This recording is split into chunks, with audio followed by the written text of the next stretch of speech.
If you want a reputable name in business and you want to stand the test of time in business, watch out for these danger zones in your leadership that are red, red, red, red flags.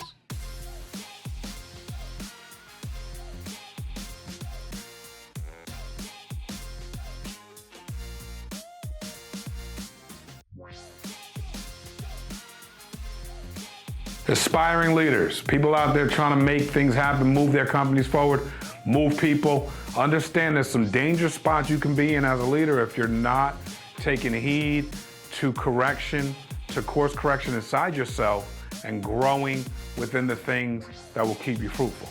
Number one, when we think about ego, I think an ego is healthy. You got to figure out where you're at on that scale, but a big ego is dangerous. Why?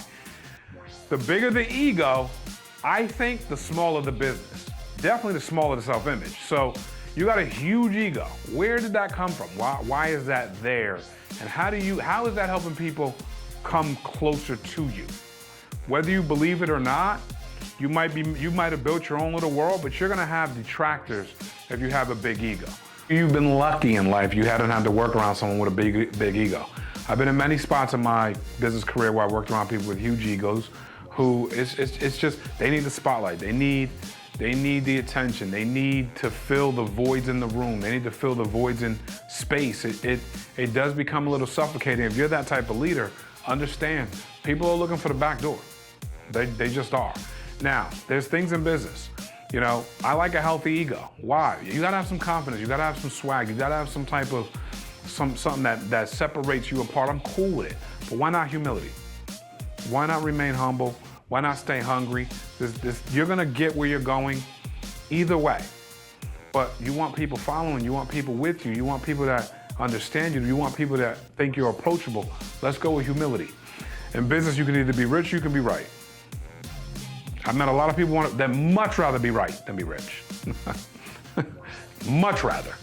Those people have huge egos. I found myself in business like slotting into things that I didn't know, asking a ton of questions, things I didn't know. This is how you're gonna offset, this is how you would offset the dangers of a big ego. Humble yourself. When you're in a room, you don't wanna be the biggest, you don't wanna be the smartest person in any room. You always wanna align yourself in rooms where there's many people smarter than you, many people that can handle things differently than you, people that are different than you. Find yourself in a room where you can be a contributor. It can be a collaboration where you're not always, sometimes you have to be, but not always the most dominant figure in the room. Number two, lack of self-awareness. This is massive self-awareness. Massive. Knowing who you are and who you are not is so critical to your development and your journey as a leader. If you don't have self-awareness, danger zone. You are in the danger zone. If you don't have self-awareness, you can get it. You can talk to people very closely. You can ask them questions. You can ask them where your blind spots are. Hey, when I'm doing ABC, what do you see? Hey, when I did that speech, what are some things that I could have done to be better? Hey, in that meeting, how'd you like that meeting? What were your thoughts on that meeting? Hey, the book we just read, what were your thoughts on the book? Hey, the team activity we just did, you know, did you think the team was, like, be inquisitive. You're going to become self-aware with your leadership style, with the things you're great at, with the things you're not great at, by asking questions and taking feedback. Because every answer is not what you want to hear. That's good, because everything's not gonna go the way you want it to go all the time.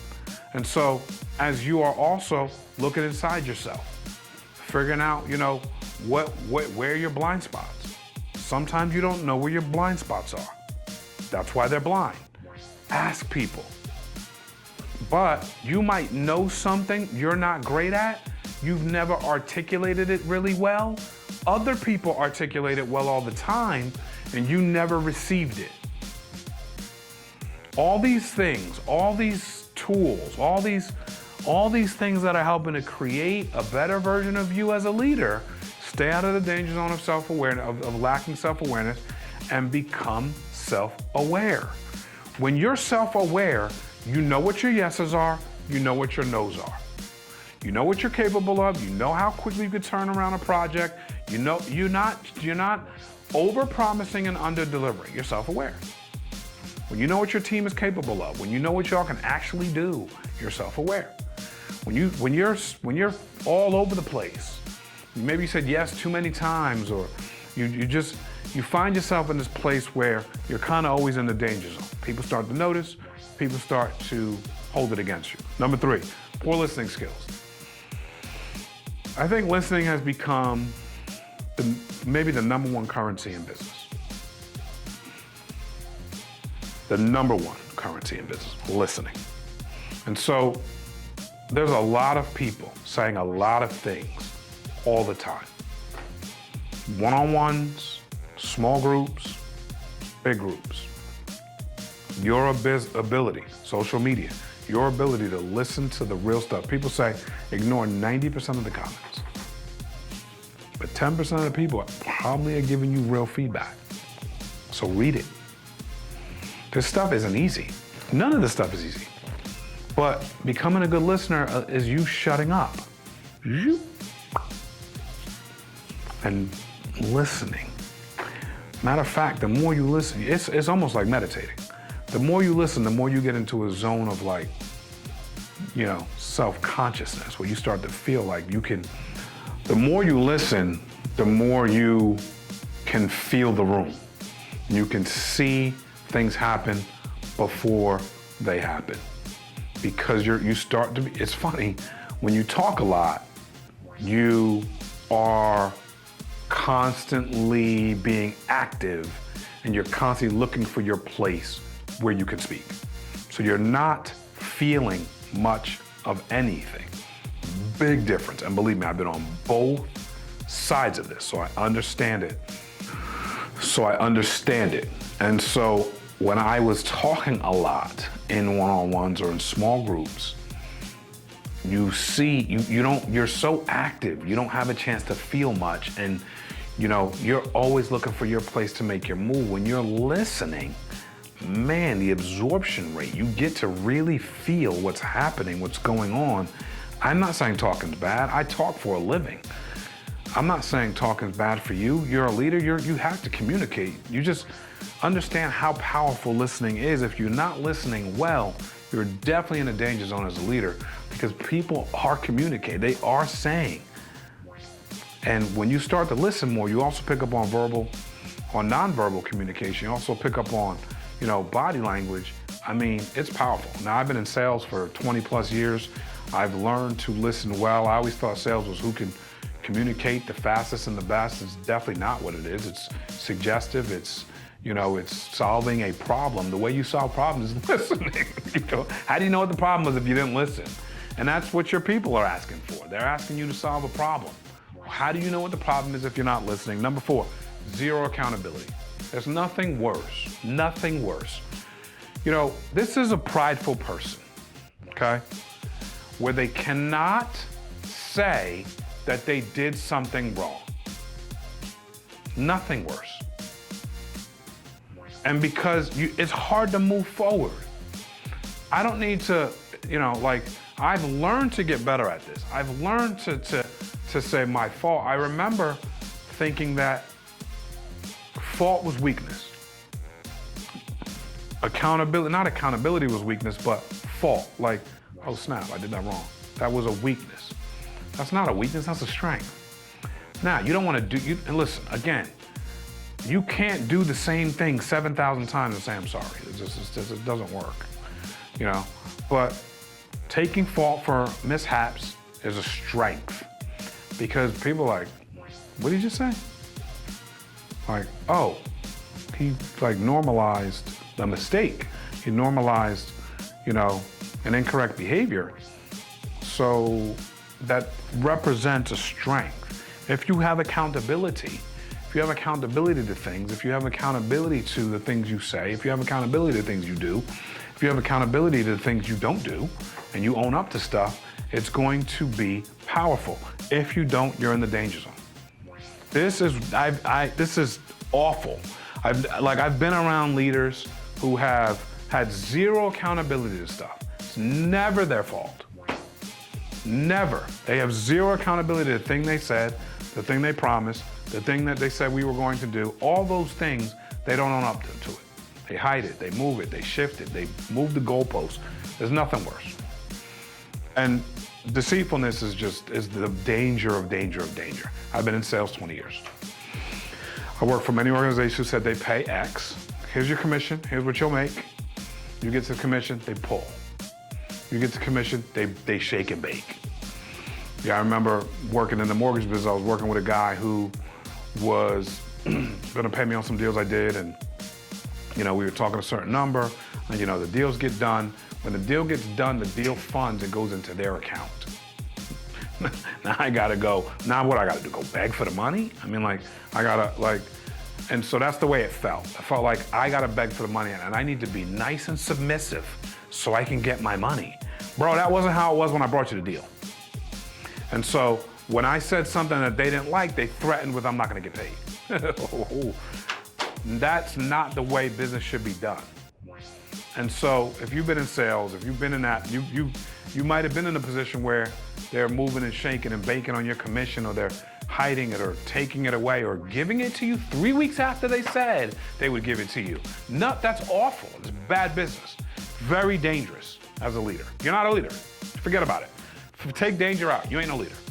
This right here, you're not a leader. These two things right here, you're not a leader. And so, do you want to be a leader? Are you thinking about these things? Matter of fact, in my mid-20s, I remember going to this brokerage house. I was dealing with these guys, and I was talking so slick and so fast about these deals. And I remember wanting to hide stuff. Like, I wanted to hide the deal, or hide where we were at, or just hide it, because why not? I mean, I'm trying to basically steal commission, if I'm being honest. I was trying to add more to my pocket than disclose what should be done. So understand, I've been through a lot of this, and I'm trying to, if you're dealing with this, let's move, right? So I'm trying to put more in my pocket, which was never going to work, because commissions in a payout are transparent. And you know what else? The other side is never gonna hide with you. So when there's all these players at the table, for you to get all the players to collude it's a lot of work, and it's not realistic. And so I learned that I needed to start playing straight. I needed to start playing a straight hand, because there's nothing worse than the guy next to me who thinks we're teammates, looks me in the eyes and goes, that dude's, he's shady, there's something wrong. I knew I wasn't gonna have a long career, or I knew my last name wasn't going to last. Doing that, I had to come to grips with that. And I had to make those changes, and I had to adjust out of that. But then, on the flip side, guess what? It happens to me. And so, it can't be dog eat dog. It can't be everyone in the jungle needs to fight. It can be, but I don't know if that's the kind of leadership that we're trying to develop in this community. Why don't we develop transparent leadership, where we're not dealing with massive egos that always need to be right, where we're not dealing with complete lack of self-awareness, because God forbid anyone show us a blind spot. God forbid anyone course correct us in any way imaginable. God forbid we listen to people, because why would we do that? Why would we take accountability for things we said we would do? Why are we always under-delivering and over-promising? Why? And why be deceitful? If you can flip these all on their heads, you can imagine the word danger leaves, and you become a leader that possesses great qualities. And when you possess great qualities, a lot of people want to do business with you, and they should want to do business with you. I hope this message is registering. I hope we can move in and out of this place of, look, you don't have to be the king of every hill. I've been there. There's enough room at the table for everybody to eat, always. So whenever you think there's not enough room, go look around. Look at the music industry. Look at the internet. Look at all the companies performing and winning. Look at Meta, look at Amazon, look at Apple.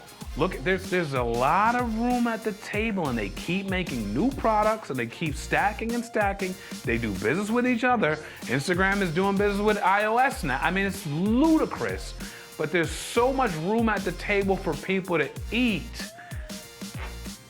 You don't have to possess this stuff. The goodness is coming. Points I reference in this video come from my own life experience. I've dealt with this stuff. Maybe I've been this stuff. Definitely some of these things. And then there's other things that I've watched leaders do to me. I don't like the feeling to be the one. I didn't like it when I was doing it. I didn't like when it was being done to me. Maybe you're that leader. Maybe that's being done to you. And so let's create the conversation around healthy leadership, turning all this on its head.